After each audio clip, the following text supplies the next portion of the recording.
I used to like notoriously be known for like falling on my head as a kid. And we had like in our village, they didn't have like, cement roads, it was just rocks.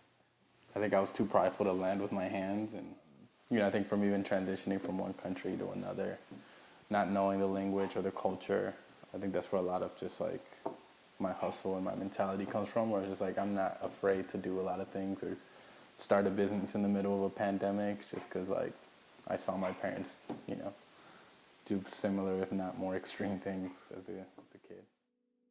I remember like telling Michelle, I was like, this is where we're gonna open the shop. We came and we saw the place and we fell in love with it. And this just kind of became like a goal for us, like almost like a metric. One day we will open up the shop here.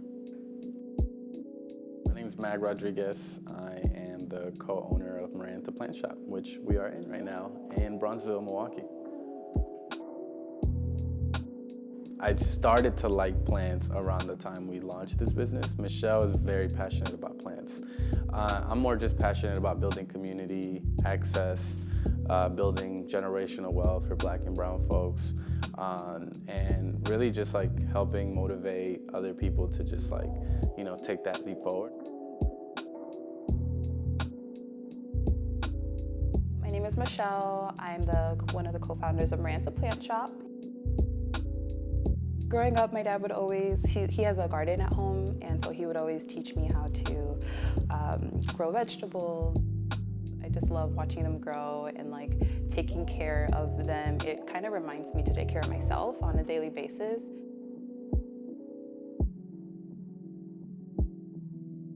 I grew up with like a lot of anxiety, and it has definitely helped me kind of ground myself. And whenever I'm feeling kind of like out of place or, unbalanced, I always revert back to my plants, and, they bring me back to center.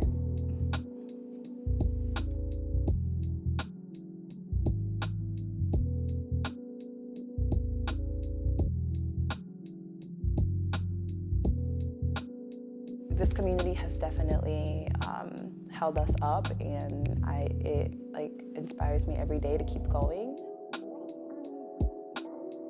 I'm all about like falling forward and like let's just try it. And I think we had really good momentum with the store. I told her, I was like, I want a food truck, and she was like, we should do a tostada food truck. Very quickly it turned into like a reality, and then it fit with the community that we were building. It's like plants and food. But yeah, I mean, food is just like, it's such a big part of our culture. I think my mom is, I consider the best cook ever. And she does make our birria every Thursday, which I think is really cool. It's not just like what the tostada you would think is. So I think for her to come and like really taste it and be like, oh wow, okay, this is different. So to even offer a new experience to my mom, who thought she knew everything about birria, and for her to see this new concept, I think is really cool and interesting. This is Milwaukee's first Black and brown-owned plant shop, and we're going to be a part of history forever, and hopefully we'll be talked about down the line 20, 30 years, 50 years from now. Like there's a Martin Luther King statue across the street. I hope Maranta has her own statue one day. Growing up, there wasn't many people who looked like me, and especially Afro-Latinx people, so I didn't have a lot of inspiration growing up, and like never knew I could get to this point. I just feel like Black women especially aren't as protected or seen enough, and I want us to all thrive and feel safe in that space. And during the summertime, we held like markets on Saturdays outside, and only for like Black and brown owned like local artists. I'm Samuel. This is Jungle Jazz Vintage, as well as Blackism. It's vintage streetwear based in Milwaukee, Wisconsin, Black owned. I just feel like I'm archiving history,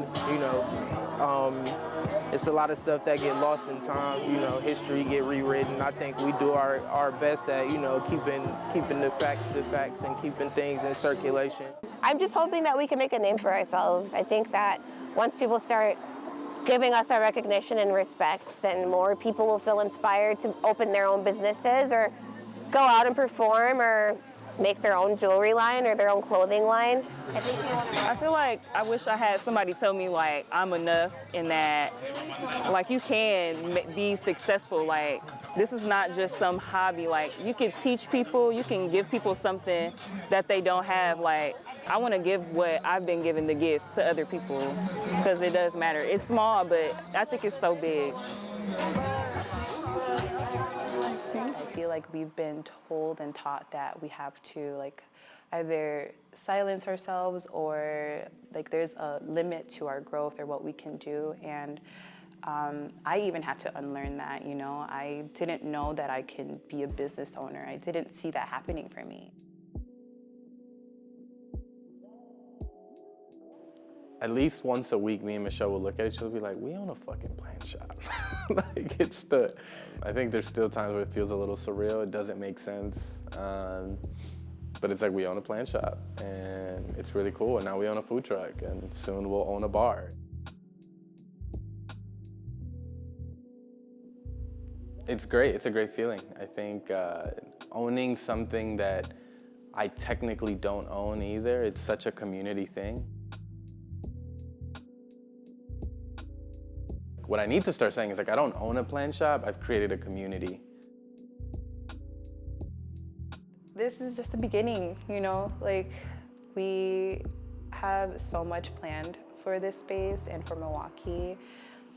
Yeah, just look out for us.